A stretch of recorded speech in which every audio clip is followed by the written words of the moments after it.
এরপর অনেক বছর পার হয়ে গেছে। একদিন সেই মেয়েটি, যে এখন একজন প্রাপ্তবয়স্কা মহিলা, সে খুব অসুস্থ হয়ে পড়ল।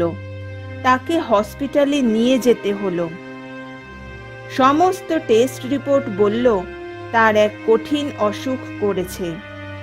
তার এখন বেশ কয়েক মাসের জন্য সুচিকিৎসা আর যত্নের প্রয়োজন। ডোন্ট ওয়ারি, আমরা ওনাকে সারিয়ে তুলব। ডক্টর রমেশ যেরকম বলেছিলেন, তিনি ভদ্রমহিলার অত্যন্ত খেয়াল রাখলেন। উনি রোজ ভদ্রমহিলাকে দেখতে আসতেন। রাত্রিবেলা তার বিছানার পাশে বসে থাকতেন, যাতে তার কোনো অসুবিধা না হয়। 6 মাসের হসপিটালের সুচিকিৎসা আর ডক্টর রমেশের যত্নে মেয়েটি একদম সুস্থ হয়ে গেল।